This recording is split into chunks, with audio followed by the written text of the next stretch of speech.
পুলিশের শহীদ স্মরণ। 1959 সালে লাদাখের হট স্প্রিংসে চীনা সেনাদের সঙ্গে লড়াইয়ে নিহত 10 জন পুলিশ সদস্যের আত্মত্যাগকে স্মরণ করে প্রতি বছর 21শে অক্টোবর পুলিশ শহীদ স্মৃতি দিবস পালিত হয়। প্রতি বছরের ন্যায় এই বছরও মঙ্গলবার আগরতলার এডিনগর পুলিশ লাইনে মনোরঞ্জন দেববর্মা স্মৃতি স্টেডিয়ামে দিনটি যথাযোগ্য মর্যাদার সাথে পালন করা হয়। কর্তব্য পালনকালে জীবন উৎসর্গকারী রাজ্য দেশের সাহসী পুলিশ সদস্যদের প্রতি শ্রদ্ধা জানানো হয়। উপস্থিত ছিলেন রাজ্যের মুখ্যমন্ত্রী ডক্টর মানিক সাহা, মুখ্য সচিব জে.কে. সিনহা, রাজ্য পুলিশের মহানির্দেশক সহ পুলিশের অন্যান্য আধিকারিকরা। মুখ্যমন্ত্রী শহীদ পুলিশ পরিবারের সদস্যদের সাথে কথা বলেন।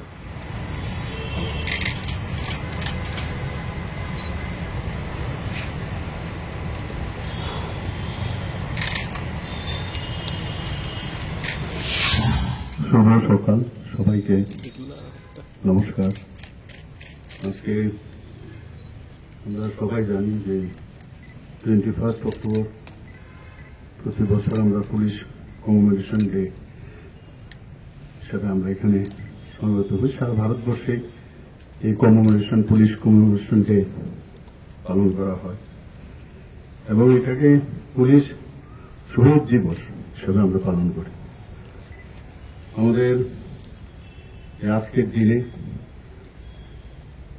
2025-এর 21শে অক্টোবর আজকের দিনে আমরা সেই সব বীর শহীদদের শ্রদ্ধার সঙ্গে স্মরণ করছি যারা দেশের সেবা করতে গিয়ে, আমাদের প্রোটেকশন করতে গিয়ে, আমাদের নিরাপত্তার জন্য নিজেদের আত্মবলিদান দিয়েছেন।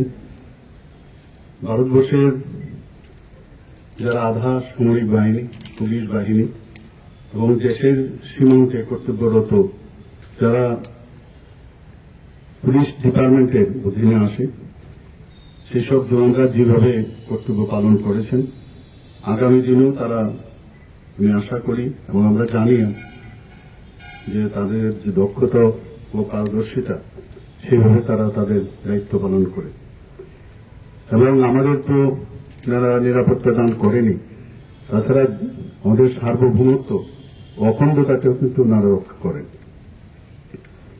তো আগে এখানে বলা হয়েছে যে 1959 সালে 21শে অক্টোবর লাদাখের যে হট স্প্রিং, সেখানে টহল দিচ্ছিলেন আমাদের ভারতীয় জওয়ানরা, যারা পুলিশের অধীনে আসে। হঠাৎ করে চীনা সেনাবাহিনীর উপরটিতে হামলা চালায় এবং তাতে করে প্রায় 10 জন আমাদের যে পুলিশের যারা জওয়ানরা ছিলেন সেখানে তারা শহীদ হন। 1960 সাল থেকে সিদ্ধান্ত নেয় গভর্নমেন্ট অফ ইন্ডিয়া যে প্রতি বছর 21শে অক্টোবর সারা দেশে আমাদের এই পুলিশ শহীদ দিবস পালন করা হবে।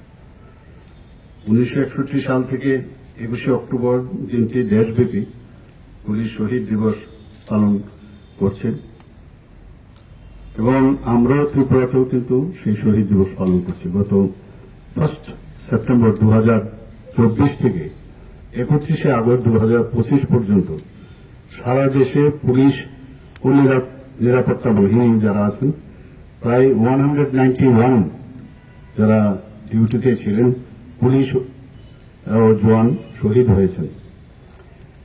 এর মধ্যে ত্রিপুরার 2 জন রয়েছেন, আপনারা দেখেছেন, ওনারা ওনাদের ফ্যামিলিরা এখানে উপস্থিত রয়েছেন। এর মধ্যে রাজ্য পুলিশের সাব ইন্সপেক্টর ডেভিড ডার্লং এবং টিএসআর এর 8ম ব্যাটালিয়নের জওয়ান মিলন দেববর্মা ছিলেন। সাব ইন্সপেক্টর ডেভিড ডার্লং 2024 সালের 12 অক্টোবর উত্তর জেলার কেদাছড়া কর্তব্যরত অবস্থায় তার গাড়ি গভীর খাদে পড়ে দুর্ঘটনায় নিহত হন। টিএসআর 8ম ব্যাটালিয়নের জওয়ান মিলন দেববর্মা গত 31শে জুলাই 2025 কৈলাসহর থানাধীন চিরাকুটি ট্রাই জংশনে একটা অ্যাক্সিডেন্ট হয়। সেই অ্যাক্সিডেন্টে পরে ওনাকে হসপিটালে নিয়ে যাওয়া হয় এবং সেখানেই উনি প্রয়াত হন।